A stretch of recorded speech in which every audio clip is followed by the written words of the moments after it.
Hello, everybody. Welcome to my Beltane full moon broadcast today, this magnificent day, the 1st of May. And welcome to my lovely garden. I'm really blessed to, I've recently moved to this lovely place in Glastonbury. It's a gorgeous garden. And I've had the most luscious, wonderful day. Glastonbury does these special Wheel of the Year days so well. And it's such a privilege and a joy to live in a place like Glastonbury, the heart of Avalon of the heart. And we've had wonderful Beltane May Day celebrations today to bring in the May, to welcome in the fecundity and fertility of the season, the beginning of summer, the initiation into this half of the year where the light comes back and it fills our body and our being and our soul with the light, nature's light, nature's gift. And here we are in the Taurus season. Typically, Beltane represents the midpoint of Taurus, the cross quarter of the year. Technically, that would be the 5th of May, but the tradition is to celebrate it today on the 1st of May. And it remembers that old Wheel of the Year, eightfold division of the year. And this is the time of the year when the light is increasing at an increasing rate. And there is more light, of course, more light than dark in the year. It's a unique time of year, and it's the season of Taurus that embodies that goodness, that gift. Taurus is that gift that keeps on giving, the gift that you didn't have to work for, that nature just presents us with as the blossom, the beautiful blossom, sweet smelling. We didn't have to work the land. We didn't have to cultivate anything. It just arises. And it reminds us of nature's blessing, of nature's gift. And I'll say more about that in a moment, but I just want to then, with this special day, on this special day today, we have a special event, of course, a full moon.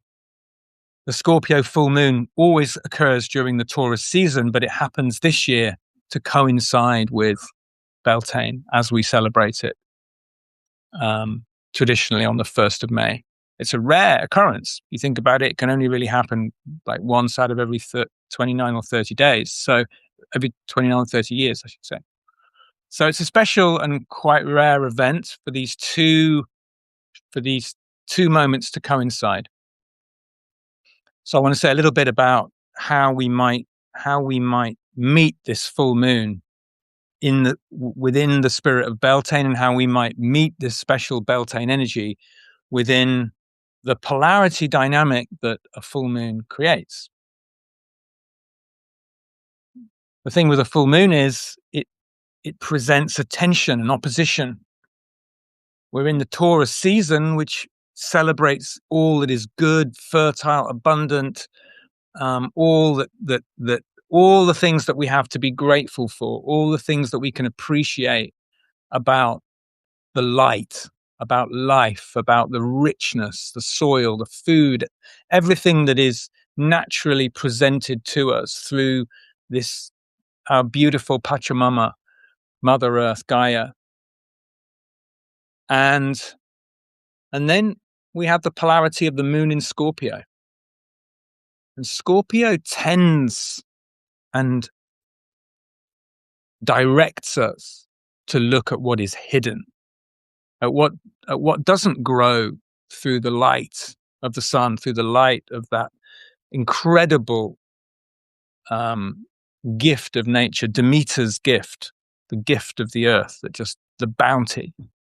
Scorpio, which is a sign which lives in the autumn time, when the darkness comes in and the darkness takes us inward and into the soil through the composting of the rot of all that was green and verdant. Scorpio remembers that. And so at a Scorpio full moon, we can't just become complacent in the gift, in enjoying the gift of life. In the Buddhist tradition, this is the festival of Wesak, the Buddha's birthday, the celebration of Gautama Buddha's birth. He is traditionally born with the sun in Taurus, born at a full moon in Scorpio, with the moon in Scorpio. And there's a great teaching in the Buddha's story, isn't there? Because he's born into this wonderful opulence and wealth. He's born as a prince. And within the walls of the palace, he doesn't have to face the other side of life, the poverty, the hunger, the suffering. In fact, he's actively shielded from it by his royal parents, who go to every length to ensure that he doesn't have to see that, so that he can just live fully in the abundance of life and not have to face that. And then one day, circumstances arise that expose him to what lies outside of the palace. He sees a beggar on the street, suffering in poverty, and it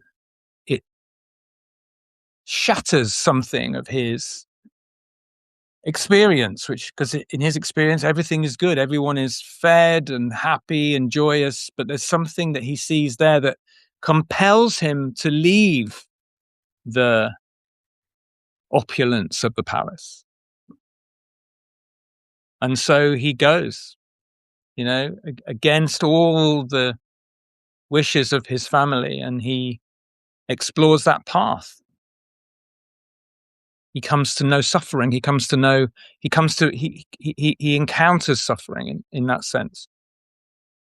He subjects himself in the end to living on a grain of rice a day, sitting under the tree, seeking enlightenment. No longer, totally unable to avoid facing this. And so he comes to know the other side. Because for all that grows and is abundant, there is the shadow where we have to call up resources where that's not just given to us. And Scorpio remembers that, and it keeps us real. Scorpio keeps us real. It keeps us true. It keeps us aligned to our truth, because it's like don't get too comfortable. Don't get too used to this. Don't take anything for granted. Because if you take it for granted, we'll show you what will happen, because you'll become too in that comfort.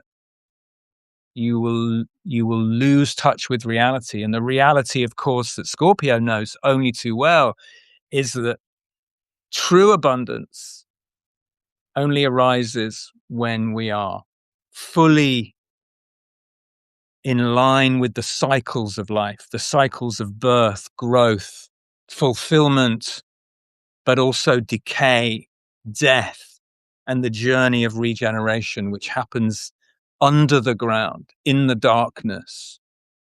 And only through that process do we return again into the light. And this is the beauty, isn't it? Here we are on a key day in the wheel of the year, a bounteous, beautiful celebration day. But it's only one moment within the eightfold cycle of the year. And so this Scorpio full moon happening at Beltane goes, remember, in 6 months' time, it'll be Samhain, and you'll have to face your own darkness. You'll have to face all the things that you've buried, that you didn't want to look at, that you didn't want to face. So it keeps us true. It keeps us real. And when and if we can hold that polarity, if we can hold that tension between growth and decay, between the burgeoning beauty and bounteousness of life and the inevitable demise into our death, then that is true abundance. Abundance is not the same as perpetual growth. Perpetual growth is not abundance. Our culture, our economic systems, our modern way of life brainwashes us with this idea that we have to live with this perpetual growth. And it's utterly unsustainable. It cannot sustain life. It can only lead to utter devastation because it becomes ever more narrow. More and more people suffer because we're trying to meet economic targets, expectations that are constantly about growth. The housing market cannot just keep on growing forever. We can't just expect everything to be positive and to get better and better and better. We have to live with the truth. And only by living with the truth, which Scorpio attends to us. Don't get complacent. Don't get too comfortable with this. And when we can hold both of those together, then we can truly celebrate. Then we can throw the biggest party because we can be with death and live with death as we live with life, and realize that actually death and life aren't opposed. We can recognize that death is just a doorway, a portal within the greater cycle of life. I always think that it's healthier in a way to look at the polarity between birth and death than life and death, because life is the greater cycle. Life incorporates death within it. Within the great cycle of life, there's a portal of birth where we come into the world, and there's a portal of death where we leave the world. But then there's this process within which we regenerate, just like all that is verdant. We are like the plants and the trees. We come again. We are reborn. We are reborn again through the portal of birth. And then we grow and we flourish. And then our gifts must be honed and harvested. And then our heart must be weighed in the balance so that we can live lightly enough in the end of our life that we can then pass through that portal of death without holding on to all the baggage. And we can hold on to the baggage by being too attached to our material life, our material personality, who we think we are. This image that we want to project onto others, this idea of ourselves, which is actually an attachment to, and it can be a very fragile attachment to, an egoic identity that's like actually often founded in a lack of self-worth, a lack of true value. Taurus is where we learn to value ourselves, where we learn to recognize our own worth. And one of the deep wounds that Taurus carries is this wound around not feeling good enough, not feeling like we have enough,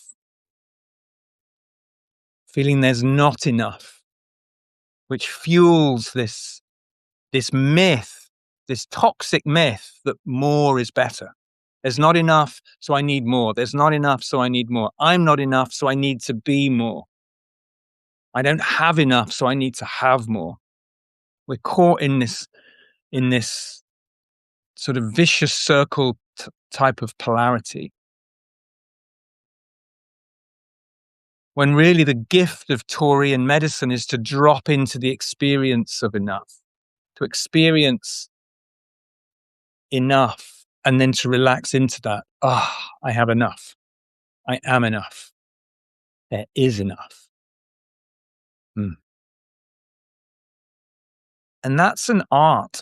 It's a way of living. It's an attitude we can adopt toward our lives, toward the world.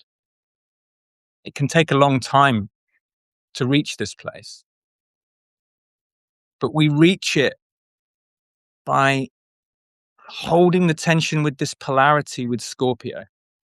The real medicine of Taurus, in fact, the real medicine of any sign of the zodiac, comes when we can really integrate its opposite. and come to know the opposite.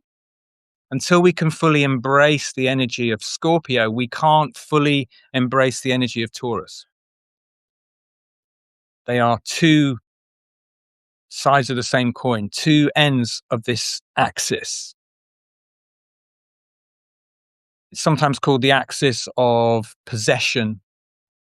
The axis is because we can become possessed by the things that we have. In the same way that we can become possessed in Scorpio by our inner world, by our fears, by our psychological complexes, by the phantoms and the specters that kind of possess us psychically and emotionally. So we become possessed materially in Taurus, in the shadow of Taurus, and we become possessed psychically and emotionally in Scorpio. And each must turn to the other. Each must look to the other for balance in order for a third force to be born out of that axis. And that third force, I believe, is true abundance. The Taurus-Scorpio axis, which is what we're with today on the full moon, which is the Taurus sun, the Scorpio moon. The true gift, the third way that is born out of that axis is the true gift of abundance, which I would say is the gift of being able to accept the gift that we're given, knowing that we can only enjoy it while it's there. We can only experience the pleasure of it and the benefit of it while we have it. And part of us having it, an essential part of us having that gift or having that asset or having that house, that income or whatever it is, part of the gift of that is in our offering to give it away. When we can accept every gift, that within every gift is the invitation to give that away, then we live in true abundance. So this axis is really about it's really a lesson around attachment. How do we enjoy what we have? How do we recognize what we have while we have it and recognize that it's a gift, and in the gift is the offering? Because if we don't offer that gift, then it actually starts to become distorted within us.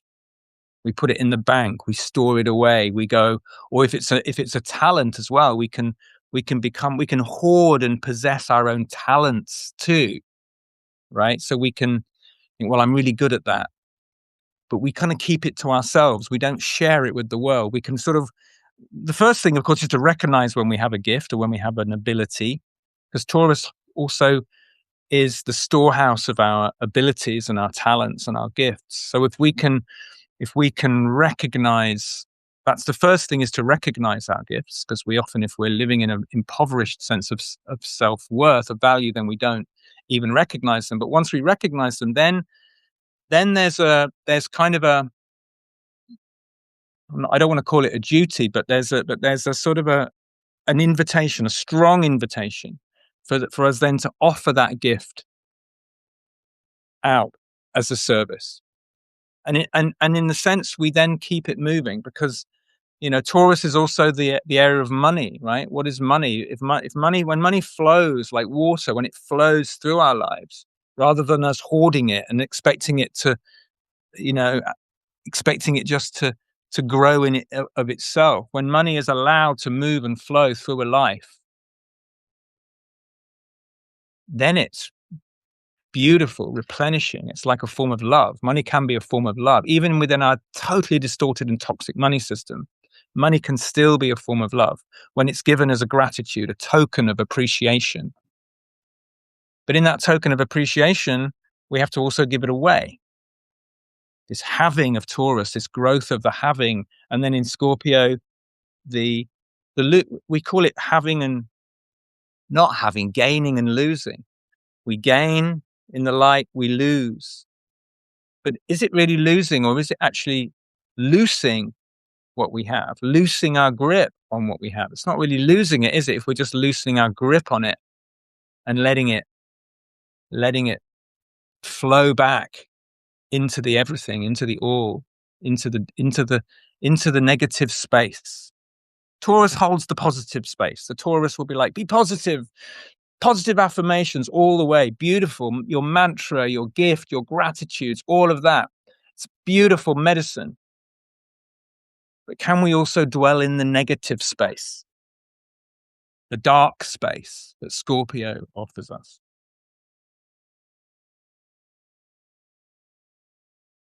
We can't only be positive. As much as everything in this season of Beltane is going, look, just celebrate. And we should celebrate with every single cell in our being today. We should celebrate life. And I've been out celebrating life today in all of its fullness, dancing around the maypole, being with my beautiful, beloved community, with my beloved in this beautiful place, this paradise that we live here in Avalon, with the light and the sun and everything, as you can just feel it now in this garden.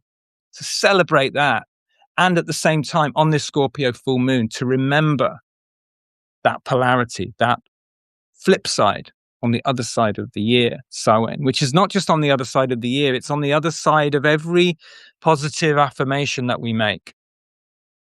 There's this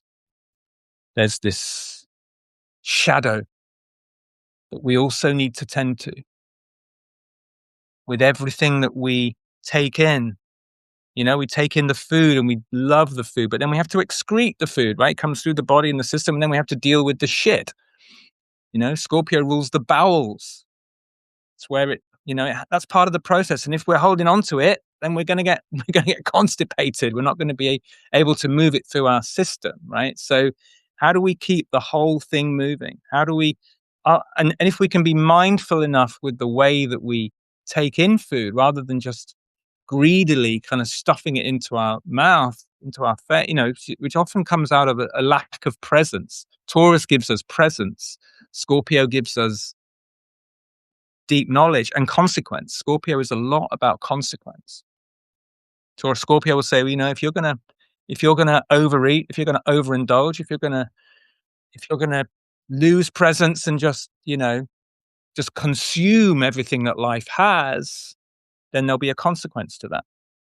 And that consequence will be psychological. It'll be your inner life that you have to struggle with in the consequence of that.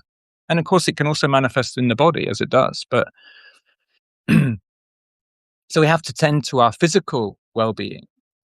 And that in Taurus is through pleasure. Taurus is ruled by Venus. It's all about pleasure.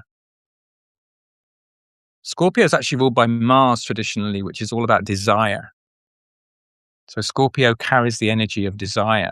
It's also in modern astrology ruled by Pluto, the lord of the underworld, which reminds us of this composting process where we have to go down, face our darkness deeply. But the Mars rulership, which is the polarity of Venus, is this desire, this passion. And in Scorpio, it's a passion to go deep, to know, to penetrate beneath the surface, to search out, to seek out inauthenticity and to call it out. It's a truth seeker. It's the Scorpios are the truth tellers, and they make themselves very unpopular in the process often. But it's essential that we have the truth tellers, and it's essential that we know that truth teller within us so that we can fully live in the abundance of life. There's an interesting aspect in today's chart. By the way, we're just entering right now. This is the full moon moment. Should have said this at the beginning. Full moon is right now, folks. It's 6:23, 6:24 now, UK time. This is the exact moment of the full moon. Let's just take a moment. Let's just take a moment now to be with the full moon energy, and let's just take a moment to just be with the polarity, to be with the tension. Sun and moon, perfectly poised on opposite sides of the earth, in opposite signs. How do we hold that tension within ourselves? Let's take a moment together.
Yeah.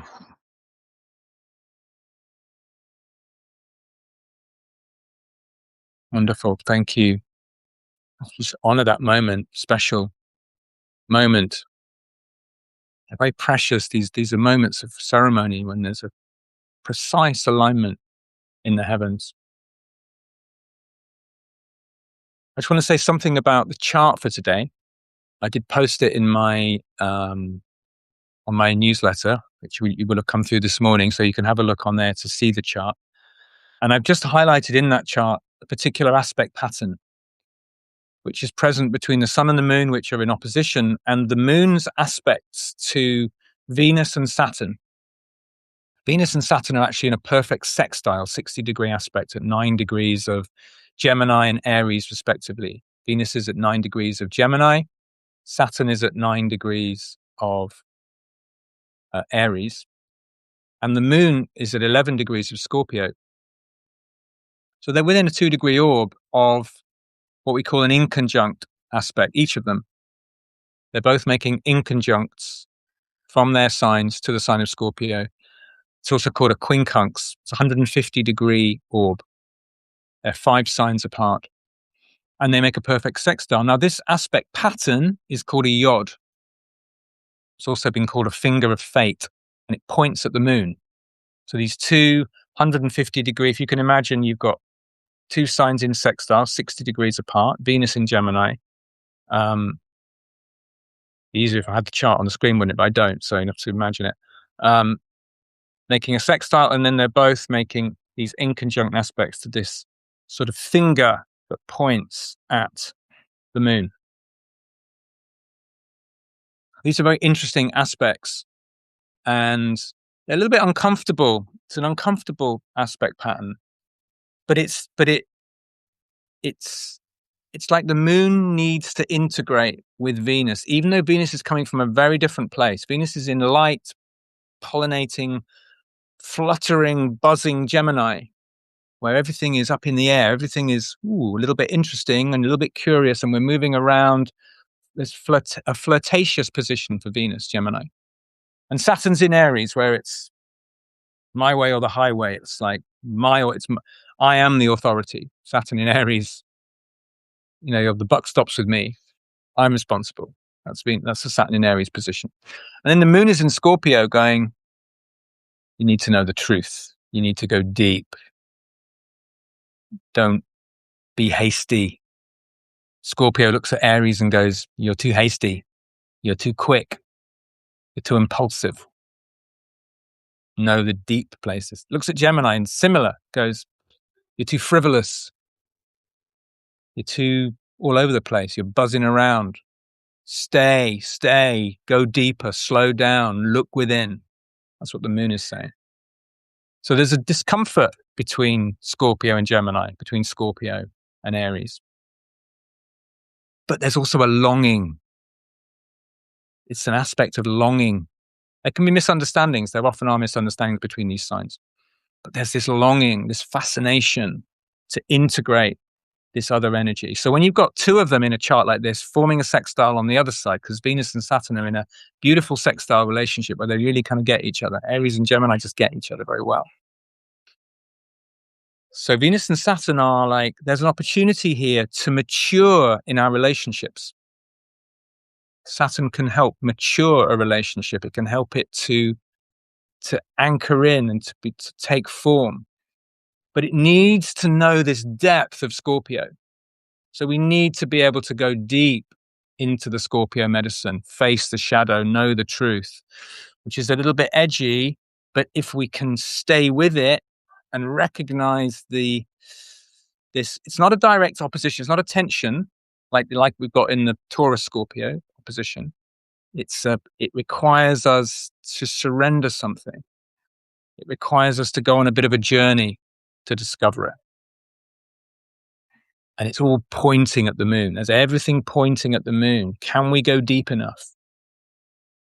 Can we know the deepest of our soul? Can we go deep enough in order to deeply heal all that needs to be healed? And can we do that in the season of bounty and gratitude and appreciation.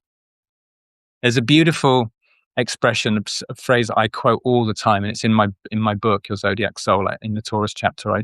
It's this idea that the author Lynn Twist introduced me to in her wonderful book, The Soul of Money. And it's this idea that what you appreciate appreciates.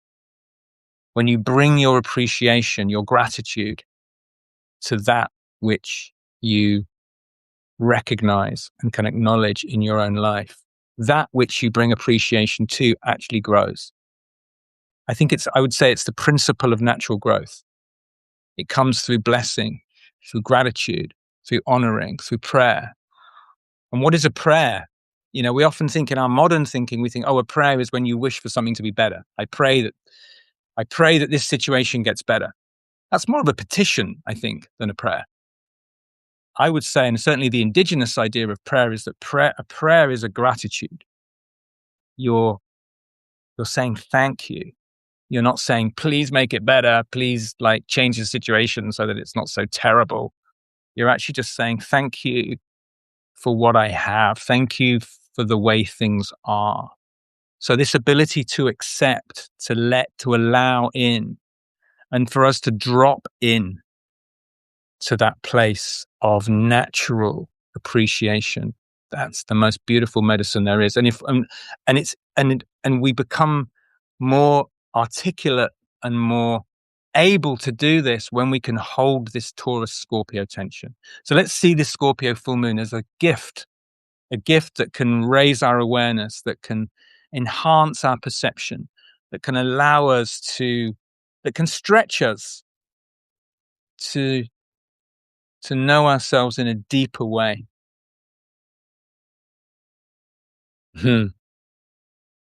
Wow.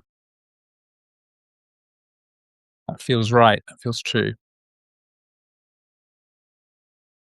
Yeah. Well, I'm off to celebrate. Celebrations continue here right into the evening in Glastonbury. We know how to celebrate Beltane, and we'll be doing that in style this evening with music and dancing and good food and good company. And I hope you have your own way of celebrating today wherever you are in the world, whatever you might be doing, however you might be feeling, and even if you're just with yourself, I hope you can find a moment to just connect in with the gratitude. What are you grateful for? And can you even be grateful for those things that cause you, that might cause you to suffer or might have caused you to suffer? Sometimes the real transformation comes when we can appreciate those things that actually make our lives seemingly more difficult. But they're great, great teachers, right? And they can lead us somewhere else. It's not the end of the story.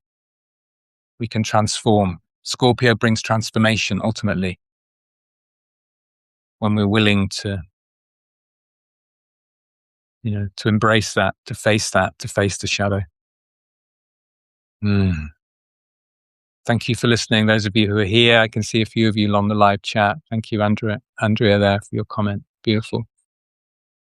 And for those of you watching on the recording, I hope this is well met. I hope this is that you can take something from this medicine today and this special event. Full moon on Beltane. Doesn't get any better than that. Delicious. Much love, and all the very best. May we live in abundance, in true abundance. Thank you.